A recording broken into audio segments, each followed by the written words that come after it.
It's time to take a closer look at each of the four trailblazers celebrated in the Four Ladies of Hollywood statue on Hollywood Boulevard. Welcome back to Hooray for Hollywood. In this episode, and in honor of Black History Month, I'm going to start with Dorothy Dandridge.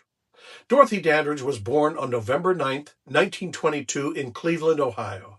She had an older sister named Vivian, and their mother was Ruby Dandridge, a successful supporting actor in radio, television, movies.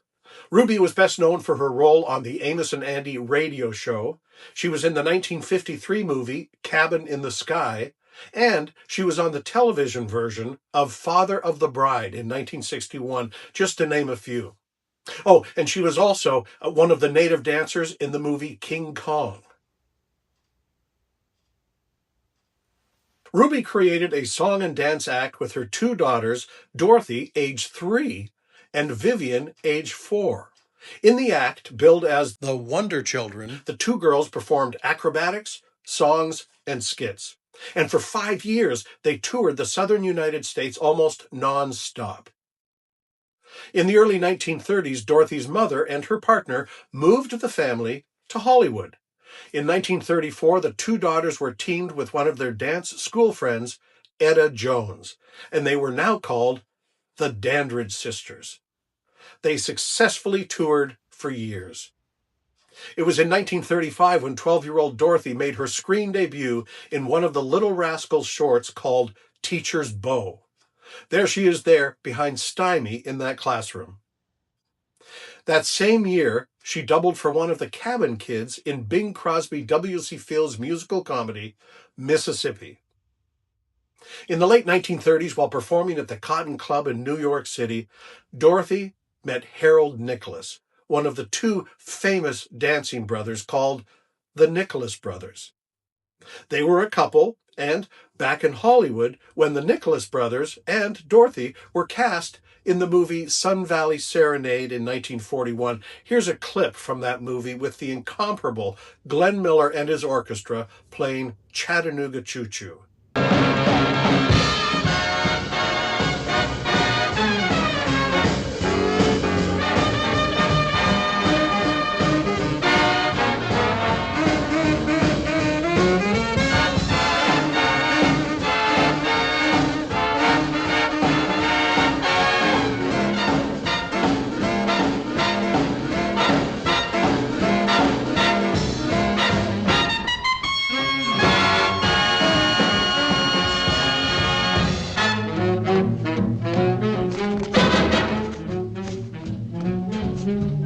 Pardon me, boy. Yes, yes. Is that the Chattanooga Choo-Choo? That's the Chattanooga Choo-Choo. On track 29. 29. Uh-huh. That's on the Tennessee line. She said the Tennessee line. Jack, She means that she can't afford. I can't afford to board a Chattanooga Choo-Choo. what have you got in there? I've got my fare. You say you have? Uh-huh, but not a nickel to spare. Well, I do declare. You leave the Pennsylvania station about a quarter to 4. Read a magazine and then you're in Baltimore. Dinner in the diner. Nothing could be finer Than to have your ham and eggs in Carolina. when you hear the whistle blowing 8 to the bar. Then you know that Tennessee is not very far. Shut up for all the rolling, got to keep it rolling. Whoa, Chattanooga, there you are. Chattanooga Choo-Choo, there you are. Harold and Dorothy married in 1942, and in 1943 their daughter, Harolyn, was born.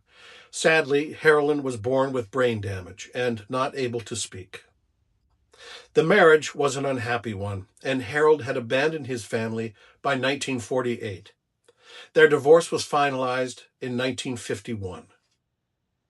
On a much more positive note, Dorothy's career was going very well. She appeared in films and singing in nightclubs throughout the 1940s and into the 1950s. In 1953, MGM cast her as a dedicated school teacher in Bright Road, opposite Harry Belafonte. In 1954, she was cast as the lead in the movie Carmen Jones, directed by Otto Preminger, and, once again, co-starring Harry Belafonte.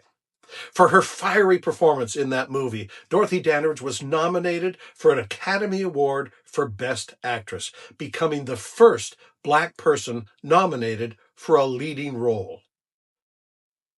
Wow. Love's a baby that grows up wild, and he don't do what you want him to. Love ain't nobody's angel child, and he won't pay any mind to you. One man gives me his diamond stud, and I won't give him a cigarette.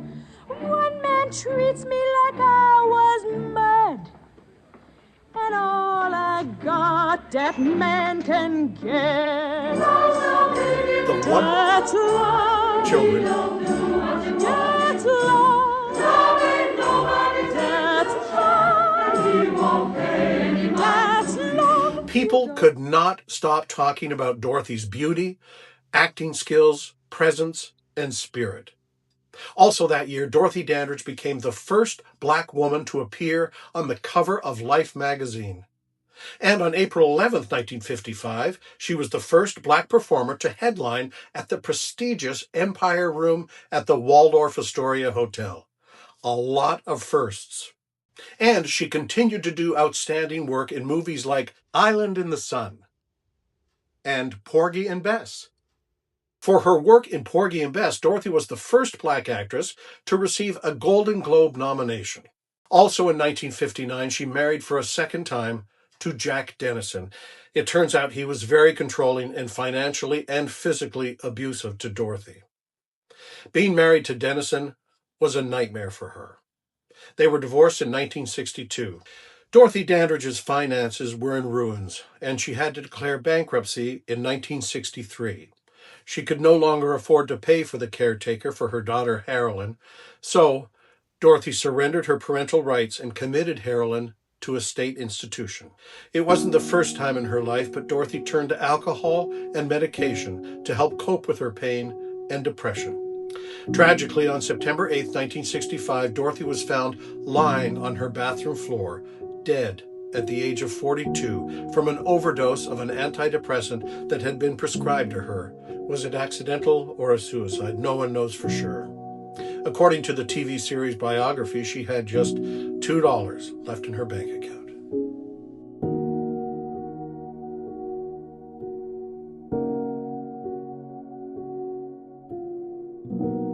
In her autobiography, Everything and Nothing, The Dorothy Dandridge Tragedy, she wrote, quote, "Whites weren't quite ready for full acceptance, even of me. Purportedly beautiful, passable, acceptable, talented, called by the critics every superlative in the lexicon employed for a talented and beautiful woman." End quotes. So it's a wrap on Dorothy Dandridge, our first statue of the Four Ladies of Hollywood.